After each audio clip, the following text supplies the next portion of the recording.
नाज़रीन, एक पासे सिंध जे अस्पतालुनि में डॉक्टरनि ऐं ॿिए अमले जी खोट सबबि मरीज़ परेशान हाल आहिनि त ॿिए तरफ़ सिंध जे कानून साज़ इदारे सिंध असेंबली में हिकु कमरे ते क़ाइम डिस्पेंसरी में गुंजाइश खां वधीक 6 मेडिकल ऑफिसरनि ऐं 2 डेंटल सर्जन समेत 12 मुलाज़िम मुक़रर कया विया आहिनि, जिन खे घर वेठे पघारुनि खां सवाइ लखे रुपयनि जूं मरातूं पिणु ॾिनियूं पयूं वञनि। उन हवाले सां पेश आहे ज़ुल्फ़कार तुंजो जी ही रिपोर्ट। सिंध जे कानून साज़ इदारे सिंध असेंबली में कानून जे उबतड़ कम थियण लॻा। असेंबली सेक्रेटरीट में हिक कमरे ते क़ाइम डिस्पेंसरी में गुंजाइश खां वधीक 6 मेडिकल ऑफिसर समेत 12 मुलाज़िमनि खे मुक़रर कयो वियो, जिन खे पघारुनि मरातनि जी मद में लखे रुपया घर वेठे ॾिना पिया वञनि। सिंध असेंबली में असेंबली सेक्रेटरीट जे मुलाज़िमनि तोड़े मेंबरनि जी फर्स्ट एड लाइ 8 फुटनि जे कमरे ते क़ाइम डिस्पेंसरी में 6 मेडिकल ऑफिसर्स, 2 ॾंदनि जा माहिर डॉक्टर, 3 मेल्स नर्सिस ऐं 1 नाइब कासिद वॾे अरसे खां मुक़रर कयल आहिनि, जिन मां 10 ॼणा इजलासनि दौरान अची हाज़िरी लॻाए हलिया वञनि था ऐं पटेवाले समेत फ़क़ति 2 ॼणा ड्यूटी कनि था। महरान टीवी तरफ़ां जॾहिं हिन डिस्पेंसरी जी कवरेज लाइ सिंध असेंबली जे सेक्रेटरी गुलाम उमर फारूक बोड़ो खे दरख़्वास्त कई वई त हुन अहिड़ी रिपोर्ट हलाइण खां सख़्ती सां मनो कयो।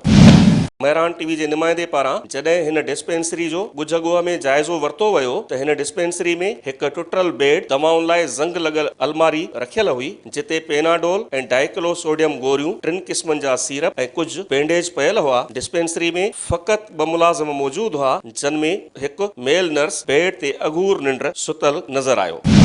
ज़रियनि मूजिब कुझु साल अॻु असेंबली सेक्रेटरीट जी दरख़्वास्त ते सर्विसिस अस्पताल कराची खां हिन डिस्पेंसरी लाइ हिकु डॉक्टर ऐं हिकु डिस्पेंसर हासिल कयो वियो।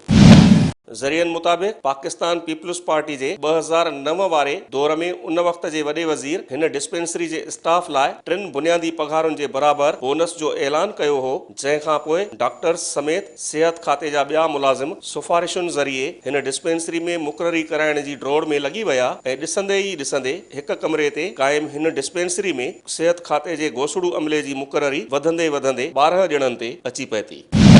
महरान टीवी खे मिलियल ॼाण मूजिब माली साल 2019 ऐं 20 में 3 इज़ाफ़ी पघारूं खणंदड़नि में डिस्पेंसरी जो इंचार्ज मेडिकल ऑफिसर डॉक्टर वज़ीर अहमद शेख पंहिंजी पघार खां अलावा बोनस तौर 2,35,000, senior medical officer Muzaffar Hussain Bhutto 2,09,000, senior medical officer Rukhsana Javed 3,14,000, doctor Nematullah Shaikh 2,61,000, senior dental surgeon doctor Mohammad Ali Shah पौणा 2 लख रुपया, doctor Nisar Memon 2,09,000, senior medical officer 3,24,000, doctor Mohammad Juman 2,35,000 हासिल करे चुका आहिनि, जॾहिं त मेल नर्सिस समेत 12 ॼणनि जे स्टाफ बग़ैर कंहिं ड्यूटी एवज़ घर वेठे माहवार पघारुनि खां अलावा बोनस जी मद में 22,40,000 रुपया हासिल कया आहिनि। हिक पासे सिंध जे अस्पतालुनि में डॉक्टर्स तोड़े अमले जी खोट सबबि मरीज़ परेशान हाल आहिनि त ॿिए तरफ़ सिंध जे कानून साज़ असेंबली में क़ाइम हिक कमरे जी डिस्पेंसरी में 6 मेडिकल ऑफिसर्स, 2 ॾंदनि जा माहिर डॉक्टर,